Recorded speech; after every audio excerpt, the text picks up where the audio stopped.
Et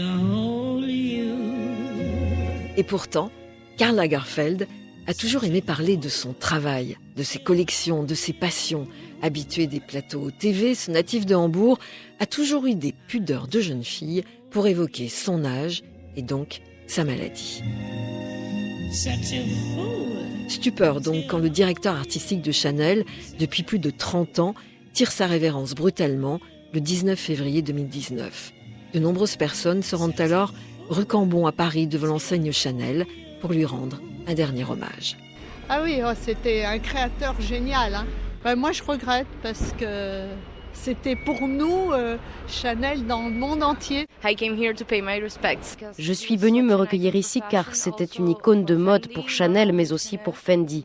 La face du monde de la mode va s'en trouver complètement changée. Une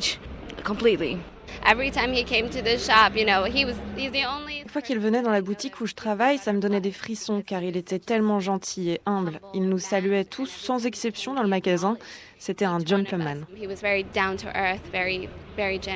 Karl était un gars ouvert d'esprit qui a beaucoup d'autodérision et les femmes, je me souviens, elle venait, elle lui disait « Karl, tu me dédicaces mon sac ?» et il prenait un bic et il dédicaçait sur le sac. Je disais « Waouh, c'est too much !» Il est très généreux pour ça. Il avait un look depuis toujours très à lui. Karl Lagerfeld, à lui tout seul, c'était Chanel, Fendi, Chloé, des collaborations aussi avec H&M et même une collection capsule avec la marque Vans dédiée au skateboard. Je n'ai pas fait du porte-à-porte pour me médiatiser. Je suis arrivé à me styliser à un tel degré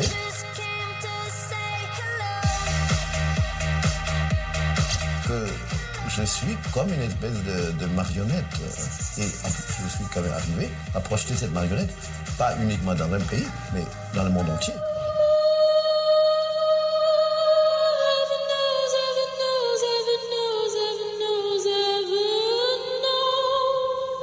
Karl Lagerfeld était couturier, styliste, mais aussi photographe, dessinateur, designer.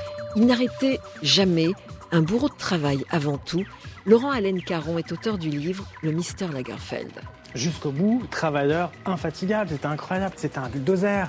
En fait, ce qui est fou, c'est que depuis sa plus tendre enfance, il dessinait. C'était ça qui était le centre de sa vie. Petit garçon, il dessinait dans la chambre, en Allemagne, dans l'Allemagne nazie. Et finalement, toute sa vie, il a dessiné. C'était une sorte d'artisan, Karl Lagerfeld, travaillant pour plein de marques. C'était incroyable. Il avait façonné finalement un personnage. C'était un logo, Lagerfeld. Il disait, je suis Logofeld. Et en même temps, il y avait cette espèce de protection ultime d'une sorte d'intimité.